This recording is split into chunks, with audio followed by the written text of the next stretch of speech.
Bonsoir à tous et bienvenue dans Choc du Monde, le magazine des crises et de la prospective internationale de TVL. Peut-on écarter le manichéisme et tenter, 2 ans après le début du conflit en Ukraine, de comprendre le logiciel impérial russe de manière dépassionnée ? Ce n'est certainement pas ce qu'Emmanuel Macron a fait le 26 février au soir en évoquant l'envoi de troupes occidentales en Ukraine, mais c'est en tout cas le titre et l'intention du dernier ouvrage de l'universitaire Jean-Robert Ravio qui nous fait le plaisir de nous répondre ce soir. Jean-Robert Ravio, bonsoir. Bonsoir. Et merci de votre présence dans Choc du Monde. 2 ans de guerre donc, une guerre qui a surpris bien sûr. D'abord, l'on pouvait croire que la Russie n'attaquerait pas. Ensuite, l'on pouvait penser que l'Ukraine ne résisterait pas. Et enfin, on pouvait penser que c'est la Russie qui ne résisterait pas à l'Occident. Une chose est sûre donc, c'est que les faits invitent à la modestie. Aujourd'hui, à l'heure actuelle, la situation semble difficile pour Kiev, qui réclame davantage d'aide occidentale alors que ses troupes sont en difficulté sur le front, semble-t-il. La Russie, je le rappelle, contrôle 20% du territoire ukrainien, comme nous pouvons d'ailleurs le constater sur cette carte réalisée par Choc du Monde. Ça, c'est l'actualité, mais le livre de Jean-Robert Ravio a l'ambition de, je cite, « relier le temps présent à la trajectoire politique dans le temps long ». Professeur, vous cherchez à comprendre la Russie, les Russes, le pouvoir russe, tels qu'ils se comprennent eux-mêmes, si vous me permettez l'expression. Ma première question sera très simple et presque personnelle. Cela vous a-t-il valu, vous vaut-il des inimitiés à l'heure actuelle ?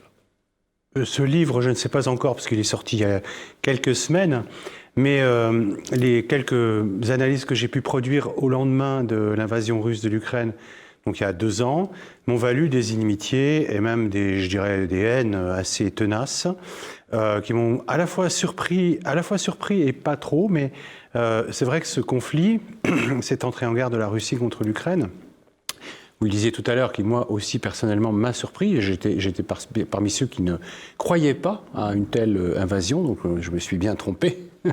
Je pourrais expliquer tout à l'heure pourquoi, mais j'ai fait partie des gens qui ont essayé de restituer les causalités de cette entrée en guerre et qui ont essayé de comprendre cette entrée en guerre dans le temps long, c'est-à-dire la conflictualité de la guerre froide et puis de l'après-guerre froide, ou de la nouvelle guerre froide. Et ça, c'est quelque chose qui était très mal reçu au lendemain de l'invasion, où on était beaucoup dans l'émotion, et je dirais même dans une émotion exacerbée, et où, côté français, une immense majorité a pris le parti de l'Ukraine envahie.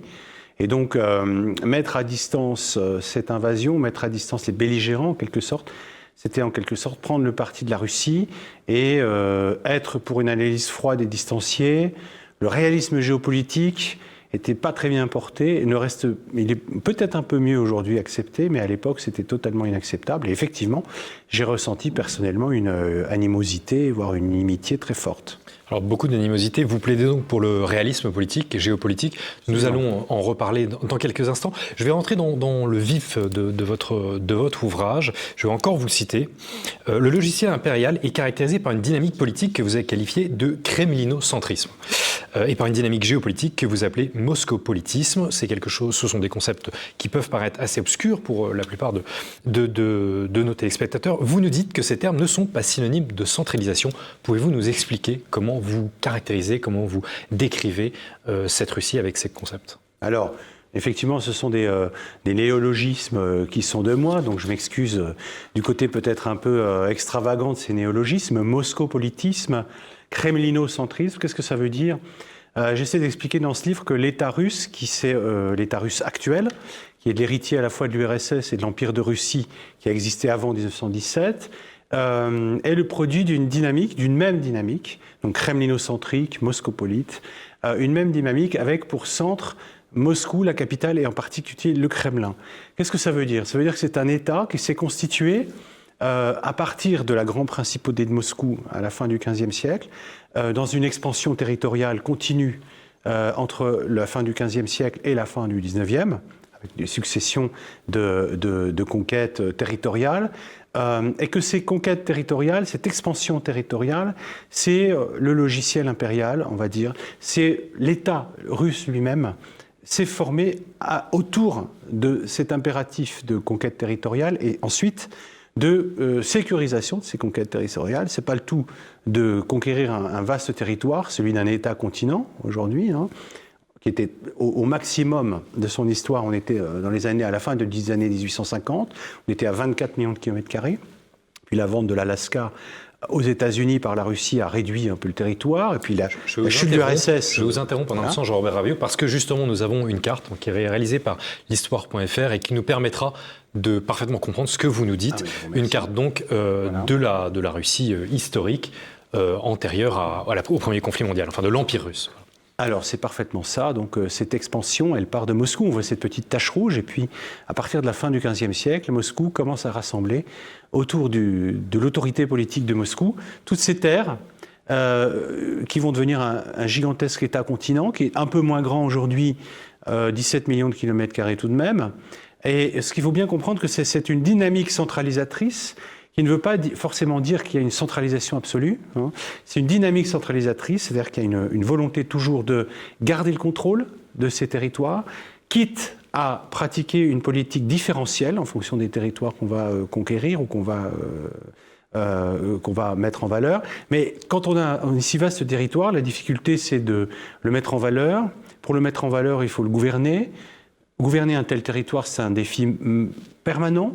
De la fin du 15e, 16e, 17e, la conquête de la Sibérie, gouverner la Sibérie, c'est un défi encore aujourd'hui pour la Russie, et que ça entraîne une fragilité de cet État et une conscience par les dirigeants de la fragilité de cet État. Ça veut dire qu'il faut aussi peupler cet espace. C'est aussi un défi permanent qui traverse toute l'histoire de la Russie.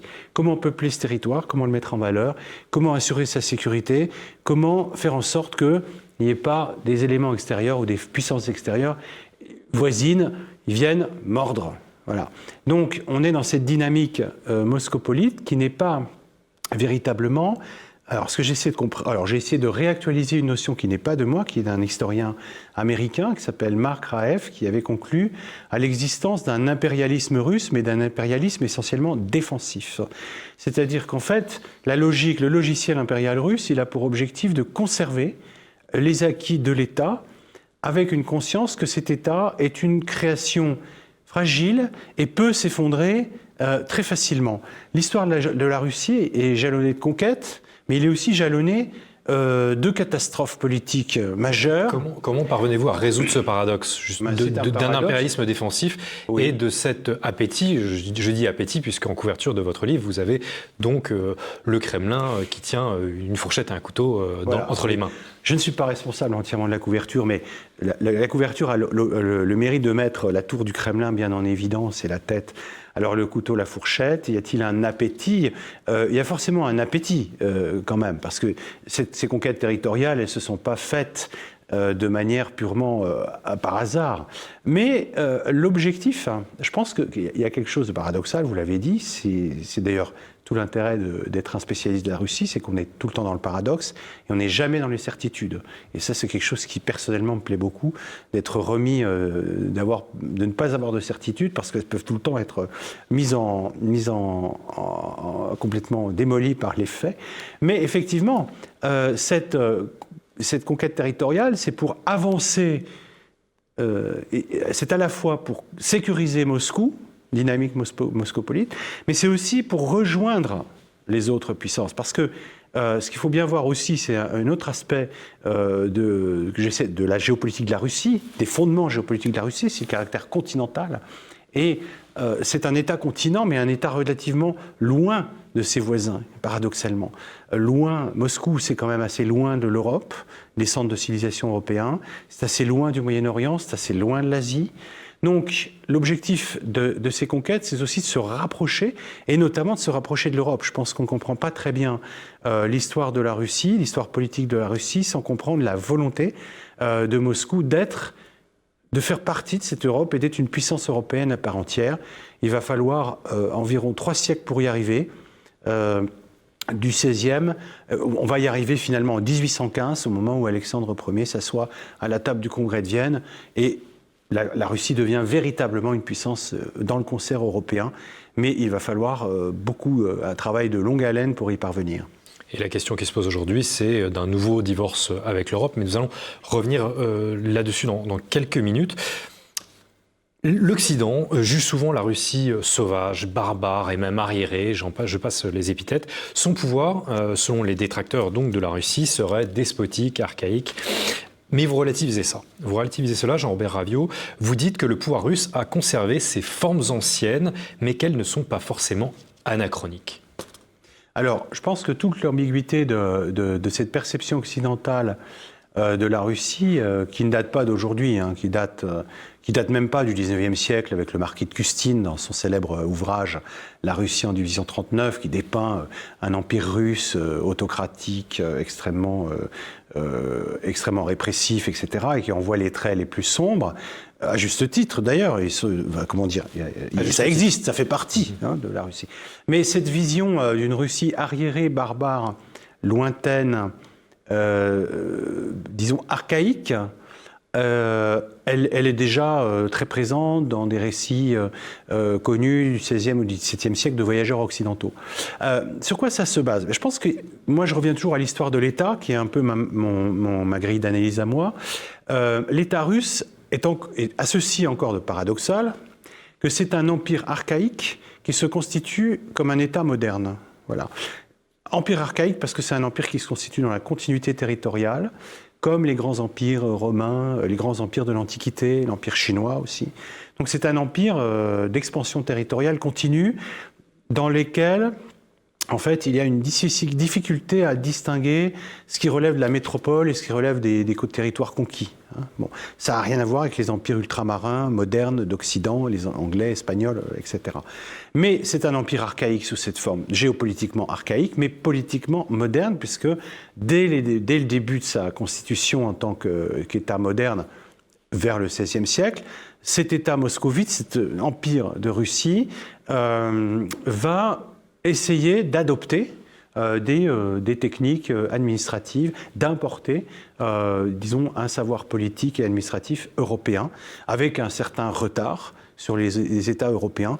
Mais l'Europe a toujours été le modèle politique à suivre. Déjà, même avant Pierre le Grand, on se souvient de la fondation de Saint-Pétersbourg, la fenêtre sur l'Europe, la volonté de faire de Saint-Pétersbourg une ville parfaitement européenne. Mais bien avant, le père, à Moscou, ce que vous par dites, rapport à Moscou, ville un peu, disons, traditionnelle russe, avec un Kremlin en pierre, entouré de quartiers en bois. Saint-Pétersbourg, c'est la ville de Pierre, dans les deux sens du terme, ville de Pierre le Grand, mais ville aussi entièrement en pierre. Ce qui est une nouveauté à l'époque pour les villes russes, mais c'est une nouveauté urbanistique. Et donc, pendant très longtemps, je pense pour la Russie, pour les élites russes, l'européanisation, l'occidentalisation était synonyme de modernisation. Il n'y avait pas de modernisation sans occidentalisation. La modernisation de l'État, on avait conscience du retard économique, politique, administratif, passé par l'occidentalisation. Et aujourd'hui, pour la première fois, je dirais au XXIe siècle, l'occidentalisation n'est plus le synonyme de la modernisation. Il y a d'autres modernisations. Et on regarde aussi du côté chinois, du côté de l'Asie, et bientôt aussi du côté d'autres pays. Et je pense que c'est quelque chose qui marque notre époque, parce qu'on est dans une véritable rupture où pendant des siècles, occidentalisation et modernisation ont rimé, et aujourd'hui, c'est plus tellement vrai. Et je pense que ça, pour la Russie, c'est un vrai changement aussi. C'est un changement pour le monde, mais c'est un changement pour la Russie et pour la manière dont la Russie se pense elle-même. De quand percevez-vous ce basculement dans la pensée russe, dans cette prise de conscience à vrai dire, appelons-le tel qu'il est, du déclin de l'Occident? Alors, du déclin de l'Occident, moi j'ai un peu du mal avec cette formule parce que c'est un peu polysémique. Qu'est-ce que ça veut dire le déclin de l'Occident? Aujourd'hui, c'est une rhétorique, on va dire conservatrice, de Poutine, qui consiste à dire voilà, l'Occident est en déclin, ses valeurs sont. Poutine dit l'Occident est en déclin, mais il dit les valeurs occidentales, on va dire traditionnelles, c'est nous qui les représentons davantage que vous. Donc il y a une ambiguïté là-dessus. Moi, je raisonne plutôt en termes de rapport de force géopolitique ou économique. À partir de quand la Russie va-t-elle prendre conscience que le centre de croissance mondiale, le centre d'innovation mondiale est en train de basculer vers l'Asie? Je dirais que ça commence chez certaines élites dans les années 90, dès les années 90, et puis ça va vraiment monter dans les années 2000-2010. Et je pense qu'effectivement, les diplomates ou les experts russes regardent la montée en puissance de la Chine très sérieusement dans les années 2000-2010, et donc observent ce basculement du monde. Mais en même temps, il ne faut pas oublier que néanmoins, la Russie reste occidentale, reste européenne. Mais vous dites qu'elle est eurasiatique. Alors, on a quand même le sentiment d'une lutte existentielle. Bon, aujourd'hui, elle est évidente entre l'Occident, la Russie aujourd'hui. Dans votre essai, vous dites que c'est à partir de la conquête, d'ailleurs, de l'Asie centrale, que l'Empire russe a ouvert une ère de conflictualité et de rivalité avec l'Empire britannique. Est-ce le début justement de ce bras de fer quasi continuel entre l'Occident et la Russie? Je pense qu'il faut aller chercher les origines de cette conflictualité russo-occidentale dans le grand jeu qui s'ouvre à la fin du XIXe siècle entre l'Empire britannique, empire global, empire par les mers et créé et façonné par la domination économique et militaire des mers, et puis cet empire continental qui va, tout d'un coup russe, qui va pousser jusqu'à l'Asie centrale et qui va rencontrer en fait les Britanniques, où ça, en Asie centrale, et là il y a un pays clé qui est clé depuis le XIXe siècle, c'est l'Afghanistan, qui est un état charnière entre l'Asie centrale, ce qu'on appelait l'Asie moyenne autrefois, c'est l'Asie centrale Turkestan russe à partir des années 1860, et puis les Indes britanniques. Et c'est vraiment là que s'ouvre, je dirais, la nouvelle ère de rivalité globale entre l'Empire russe et l'Empire britannique. On va le voir pendant la Première Guerre mondiale,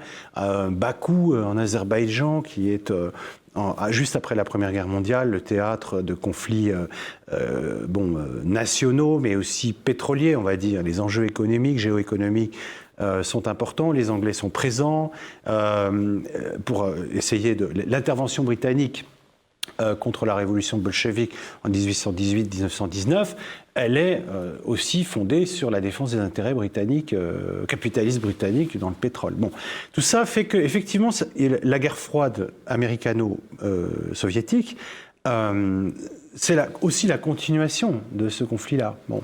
Et puis, la conflictualité actuelle entre ce que Poutine appelle l'Occident collectif. Alors, l'Occident collectif, c'est l'Occident historique, plus les États-Unis, plus les alliés, l'Australie, le Japon, la Corée du Sud. Ça, c'est l'Occident collectif. L'Occident collectif formerait un tout opposé à la Russie et dont l'objectif serait d'affaiblir, voire de détruire la Russie. Je reprends les termes officiels russes. C'est comme ça que se décrit la conflictualité russo-occidentale à Moscou, tout du moins dans les cercles du pouvoir. Et force est de constater que cette conflictualité se pose dans des termes qui ne sont pas exactement identiques, mais qui ont vraiment quelque chose à voir avec ceux du XIXe siècle. Il y a une véritable continuité de la conflictualité russo-occidentale. Donc, dans les deux camps, parce que donc, vous dites qu'il y a une continuité entre l'Empire britannique et l'Empire américain, oui, qui se traduit donc par la guerre froide. Mais qu'en est-il de la Russie? Y a-t-il eu ensuite une continuité entre l'URSS? Quelle continuité y a-t-il en fait entre l'URSS et la Russie contemporaine, celle de Vladimir Poutine? Alors, vaste question. Je vous remercie de me l'avoir posée. Je vais essayer d'y répondre de manière simple. Là encore, excusez-moi, paradoxe, parce que la Russie est à la fois issue d'une rupture avec l'Union soviétique. Il ne faut pas oublier que la Fédération de Russie a fait sécession, en fait, de l'URSS. Hein, ce qui paraît aujourd'hui très, très étrange, mais ça s'est passé en 91, dans un contexte politique très complexe sur lequel je ne reviendrai pas en détail. Mais elle est en même temps l'héritière de l'URSS. La Russie, c'est un élément de l'URSS qui s'est détaché de l'URSS, qui a rompu avec l'URSS. Yeltsin rompait avec Gorbatchev, vous voyez. Et puis en même temps, elle a assumé, la Russie, la continuité des obligations internationales de l'URSS. En droit international, la Russie est le successeur de l'URSS. Donc c'est très paradoxal. Et je dirais que l'héritage, la continuité soviétique, russe, post-soviétique, est un élément en soi déjà contradictoire, plein de contradictions, mais les continuités sont nombreuses, elles se manifestent d'abord, je dirais d'abord sur le plan militaro-stratégique, hein, parce que la Russie hérite de l'arsenal nucléaire et stratégique de l'URSS. Donc, à partir, vous avez tout ça, il faut bien en faire quelque chose, définir une doctrine, qu'est-ce qu'on va en faire, comment va-t-on définir notre intérêt national, comment va-t-on définir les intérêts vitaux de ce nouvel État qu'est la Russie. Forcément, les définitions soviétiques vont jouer un rôle majeur. Hein, bon. Et je pense qu'effectivement, cette continuité URSS, Fédération de Russie, elle est souvent dépeinte sous des traits un peu caricaturaux. Hein. Il y aurait un atavisme un peu. En réalité, ce n'est pas vraiment un atavisme, c'est surtout un poids, un héritage lourd à porter et un peu finalement inévitable quand vous avez toute cette gestion matérielle des bâtiments, de l'industrie, de l'énergie, tout ça, il a fallu en faire quelque chose et la Russie est donc la continuation de l'URSS. Intéressant de voir que Poutine, dans son discours de 2022 au moment de l'invasion de l'Ukraine, je crois la veille ou le lendemain, je ne sais plus très bien, de cette invasion, le lendemain, je crois, en expliquant à la télévision aux citoyens russes pourquoi on avait fait ça, etc., il est longuement revenu sur l'héritage économique et en disant, voilà, les Ukrainiens, ils n'ont pas su faire fructifier ce qu'on leur a donné. On, c'est qui on? C'est l'URSS. Donc là, il se positionnait en Fédération de Russie, héritière de l'URSS. Dans la même phrase, ou presque dans le même discours, 5 minutes après, il disait l'Ukraine, en fait, l'Ukraine dans ses frontières de 1991, dans ses frontières post-soviétiques, c'est une création de Lénine. Donc c'est en quelque sorte pas légitime. Donc là, il se positionnait en rupture avec l'URSS. Donc vous voyez qu'à chaque fois, dans le même discours, on peut voir à la fois que le président de la Russie se situe dans l'héritage soviétique et en rupture avec l'héritage soviétique. Oui, Poutine disait d'ailleurs qu'il voulait en finir avec l'héritage de la guerre froide. Enfin, c'est une des justifications. Alors, la guerre froide, oui, bien sûr, mais il n'en a pas fini. Et je ne pense pas qu'on puisse finir avec un héritage de guerre froide. La conflictualité, on est deux. Hein, enfin, même plus que deux, mais il y a les Russes et puis les Occidentaux, qui sont nombreux aussi. On ne peut pas dire, voilà, on va sortir de la guerre froide tout seul. Hein. Et je pense que c'était un peu l'erreur de Gorbatchev d'avoir pensé, d'ailleurs je le dis dans le livre, qu'on pouvait mettre fin à la guerre froide de manière unilatérale, en disant, allez, on sort de là, on arrête tout ça et on remet les cartes à zéro.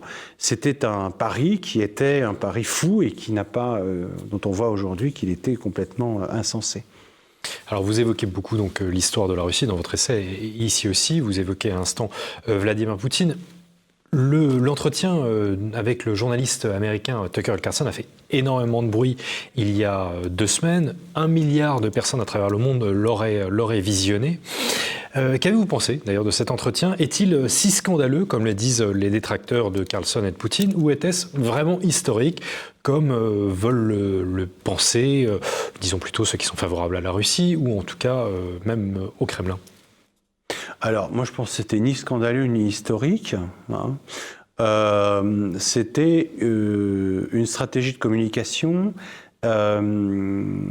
voulue par Poutine, qui s'adressait à un journaliste américain très connu, hein, qui a une surface médiatique importante aux États-Unis. Donc par son intermédiaire, il s'adresse aux Américains, et pas n'importe quels Américains, je dirais à l'électorat de Fox News, dont Tucker Carlson a été pendant des années une sorte de star, et qui est suivi en tant que tel comme un des journalistes les plus connus dans les milieux, on va dire, conservateurs américains. L'objectif de Poutine, c'était d'expliquer aux électeurs de Trump, enfin mon analyse, hein, donc qui vont peser de manière très importante dans la présidentielle américaine qui s'annonce, la position russe de manière la plus objective possible. Alors, il a choisi de reprendre un à un tous les arguments qu'il a déjà développés dans des discours antérieurs. Il n'y avait rien de nouveau dans son discours, hein, rien de nouveau en tout cas pour moi.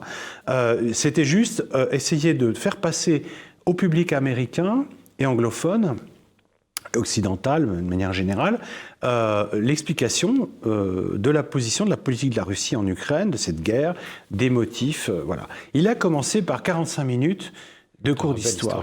Et moi, ça m'a beaucoup surpris parce que c'est passé exactement le jour de la sortie du livre. Et comme, au départ, je n'avais pas vraiment prévu de faire une moitié un peu historique et une autre moitié plus...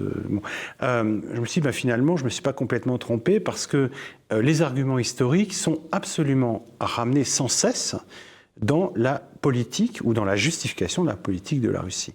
Et il est allé dans les détails, à mon avis, peut-être trop complexes pour le public américain, mais en tout cas, il a montré, en fait, je pense qu'un des objectifs de Poutine, c'était de montrer qu'il était sain d'esprit, en bonne santé, capable de tenir 2 heures d'interview sans notes et capable de parler de sujets complexes, allant d'un sujet à l'autre. Je pense que c'était une volonté de communication, parce qu'il faut voir qu'aux États-Unis, depuis 2 ans, même depuis un peu plus longtemps, il y a aussi des médias qui dépeignent Poutine comme la thèse selon laquelle Poutine serait mort et il y aurait plusieurs petits sosies en activité est une thèse largement répandue, y compris dans des milieux trumpistes ou conservateurs un peu. Bon. Donc l'objectif c'était de montrer, voilà, je suis ni fou ni malade ni bref. Genre en état de gouverner la Russie. Voilà. Alors on ne sait pas si Joe Biden aurait tenu 2 heures et 7 minutes, en effet. Je pense que c'était aussi une volonté de faire un contraste avec Joe Biden. Il y avait à plusieurs reprises, il a évoqué le nom de Joe Biden, d'ailleurs. Je ne sais pas si vous avez remarqué. Pour rien dire de spécial, mais quand même. Bon. Donc, voilà, ni historique, ni scandaleux. Le milliard de personnes qui l'a suivi, mais un bon coup de communication. Hein. Incontestablement. Alors dans votre essai, vous citez Fyodor Lukyanov, qui est membre du club Valdai. Pour celui-ci, l'Ukraine a fait le choix inconditionnel de l'Occident et il a qualifié, vous le dites, donc l'Ukraine d'État kamikaze. La Russie justifie son opération militaire spéciale, dénoncée encore une fois en Occident comme une invasion, comme étant, et vous l'avez rappelé, une offensive défensive. L'Ukraine a-t-elle vraiment pris la voie kamikaze ?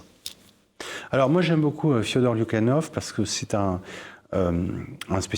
politiste, spécialiste des relations internationales, qui n'est pas du tout dans la dissidence en Russie, il est même très officiel, enfin je veux dire c'est quelqu'un proche du pouvoir, mais qui garde une certaine liberté d'analyse. Et je suis assez... Alors quand il dit l'Ukraine est un État kamikaze, moi je dirais l'État ukrainien, c'est-à-dire les dirigeants ukrainiens ont choisi une stratégie kamikaze. Je ne dirais pas l'Ukraine. Hein, je dissocierais fortement les dirigeants de la population. Parce que la population, c'est une autre affaire. Peut-être j'y reviendrai tout à l'heure. Mais effectivement, on peut voir ça comme une stratégie kamikaze, surtout depuis 2014. Je dirais surtout depuis 2021, parce que les dirigeants ukrainiens se sont engagés dans un combat qui était celui de la reconquête des territoires de l'Est, le Donbass et Luhansk, et la Crimée aussi, qui restent des objectifs de guerre affichés et qui étaient un peu... Bon, la Crimée, par exemple, elle était un peu oubliée. Et en 2021, le président Zelensky a décrété qu'il allait relancer la conquête de la Crimée. Je pense que c'est ça qui a véritablement décidé le Kremlin à préparer une offensive. Donc ça, ce décret, c'est mars 2021. L'offensive a lieu presque 1 an après, mais cette offensive a été manifestement préparée depuis longtemps. Donc, cette relance, on va dire, les Russes s'attendaient à ce que les Ukrainiens relancent une offensive à la fois dans le Donbass et en Crimée, avec l'appui et l'aide logistique et de renseignement des États-Unis. Bon. Tout ça pour dire que, effectivement, quand Lukyanov dit stratégie kamikaze, ça veut dire suivre, on va dire, être dans une offensive face à la Russie. Cette stratégie kamikaze, on peut l'avoir commencé peut-être en 2014, mais surtout après 2021. Je suis assez d'accord avec ça. Il y a quelque chose d'étonnant, en fait. Et encore aujourd'hui, encore plus étonnant. Il y a encore quelques semaines, Zelensky, même quelques jours, a dit que l'objectif final de l'Ukraine, enfin du président ukrainien, des dirigeants ukrainiens, c'était vraiment la reconquête de la totalité du territoire. Alors je ne dis pas que ce n'est pas légitime en droit international, ça c'est complètement justifié, mais est-ce que c'est réaliste d'un point de vue géopolitique? Non. Et pourtant, continue dans cette optique. Et les dirigeants occidentaux continuent d'appuyer ces stratégies. Et il y a quelque chose d'un peu kamikaze, effectivement. Je suis d'accord avec Fyodor. Donc vous établissez un contraste entre le manque de réalisme ukraino-occidental et le réalisme russe. D'ailleurs, on va utiliser la carte en fait, de l'expansion de l'OTAN à l'Est qui est constamment rappelée du côté russe, peut-être un peu moins en Europe, un peu moins en France, mais qui est évidemment parlante. Alors d'autant plus que bon, la Suède, visiblement, est sur le point d'entrer au sein de l'Alliance Atlantique, puisque la Hongrie a validé hier, le Parlement hongrois a validé hier l'entrée de la Suède. Donnez-vous raison à Moscou sur cette expansion de l'OTAN vers ses frontières? Alors moi, je ne donne pas raison ou tort, hein. Moi, je suis un analyste, mais je pense que la perception russe, ce que les dirigeants russes disent depuis au moins 20 ans, hein, au moins 18 ans, c'est que cette extension de l'OTAN vers l'Est constitue une menace pour la Russie. Et en 2008, la ligne rouge a été clairement indiquée par Poutine avec l'Ukraine et la Géorgie. Lorsque l'Ukraine et la Géorgie ont posé leur candidature à l'entrée dans l'OTAN au sommet de Bucarest et que cette candidature a été acceptée, sauf par la France et l'Allemagne d'ailleurs, il y a eu vraiment une déclaration de Poutine très immédiate, quasiment, à Bucarest même, en disant c'est inacceptable, nous n'accepterons pas. Donc c'était clair en 2008. Et donc ça, c'est la perception russe, c'est que l'expansion de l'OTAN vers l'Est finira un jour par, disons, être constituée une menace pour la Russie. C'est ça, et ça a été dit et redit. Bon. Alors là, le discours occidental va dire oui, mais c'est pas à la Russie de décider ce que ses voisins doivent faire. Il y a un droit des pays à définir ce que c'est que leur appartenance géopolitique. Alors un droit, certes, on peut y croire, mais la réalité historique et géopolitique, c'est pas ça. C'est que il y a des rapports de force, que l'Ukraine, face à la Russie, est dans un rapport de force à tous les points de vue défavorable. Elle a un voisinage, plus de 1000 km de frontières communes avec la Russie. Elle dépendait de la Russie d'un point de vue énergétique, industriel, économique, etc. Donc, effectivement, là, je reviens sur le kamikaze, c'est-à-dire, peut-on entrer dans une conflictualité majeure avec un voisin dont on dépend? Alors, pourquoi pas, mais disons qu'il y a quelque chose d'un peu paradoxal et kamikaze. Donc, effectivement, on peut y voir, certains vont dire, voilà, l'Occident a poussé pour des raisons X ou Y, peut-être pas, tout ça, ça reste à étudier en détail. Moi, je ne suis pas un partisan du complot américain derrière tout ça, c'est plus complexe que ça. Il y a des forces américaines à l'œuvre dès 2004 en Ukraine et même avant, c'est vrai, mais ça mériterait d'être démêlé, d'être étudié de manière très précise. Mais en tout cas, l'Ukraine post-soviétique n'est pas... comment dire, elle est dans un champ de force entre l'Occident et la Russie et elle devient l'objet d'un conflit et d'un rapport de force qui s'accentue. Et à chaque fois, le dialogue de sourds commence en 2008. Ce que la Russie dit en 2008 n'est pas entendu par l'Occident. Alors, est-ce que l'Occident ne l'entend pas, ne veut pas l'entendre, ou n'est pas en mesure de l'entendre? C'est une question ouverte que je pose aux chercheurs qui travaillent sur la politique occidentale. Alors malheureusement, l'heure tourne.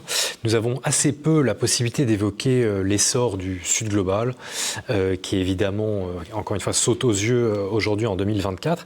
Mais je vais vous citer pour conclure. Vous dites que la Russie a vocation à devenir une puissance d'équilibre entre l'Occident et le monde occidental. Et alors ça, pour le coup, c'est une conclusion qui surprend. C'est encore une fois un paradoxe russe peut-être, mais au vu de la situation actuelle, donc du conflit entre l'Ukraine et la Russie, et plus généralement aussi entre l'Occident et la Russie, une telle conclusion peut étonner. Encore une fois, vous dites que la Russie peut devenir une puissance d'équilibre entre l'Occident et le monde non occidental. Vous dites cela en lien avec l'essor du reste du monde ? Oui, je dis cela à deux titres, en fait. Je dirais, la Russie se voit comme une puissance... Alors, c'est un État continental, un peu enclavé, qui cherche effectivement à sortir de cet enclavement, ça c'est historique. Mais cette continentalité eurasiatique, on va dire, la Russie aujourd'hui cherche à la transformer en espace de connectivité. Je pense qu'un des défis de la Russie, c'est de faire de ce territoire énorme et très difficile à gérer, donc j'ai commencé là-dessus, un espace de connectivité entre l'Europe, l'Asie, etc. Je pense qu'il y a vraiment cette idée-là. Alors, défi majeur, ça va être très compliqué. Il y a les routes de la soie, il y a tout ça, il y a des projets de devenir une puissance exportatrice d'hydrocarbures à la fois vers l'Europe mais aussi vers l'Asie. Il y a les routes numériques qui passent par la Russie, etc. Il y a des grands projets, il y a des grandes idées. Donc devenir un espace de connectivité. De la même manière, dans les relations internationales, la diplomatie russe est très pragmatique et je pense que les diplomates russes ont dans l'idée d'utiliser la position actuelle pour être une puissance d'équilibre entre, on va dire, entre l'Occident, le Sud global. Le Sud global, c'est un vaste groupe. Exemple précis, la manière dont la Russie a développé au sein des BRICS un volet politique. La Russie a accueilli le premier sommet des BRICS en 2008 à Ekaterinbourg et elle n'a eu de cesse de faire des BRICS un espèce d'espace plus politique. Les Chinois, pour eux, les BRICS, c'était d'abord économique, financier. Enfin, il s'agissait de mettre en place des coopérations ou des ententes, on va dire, essentiellement économiques et financières.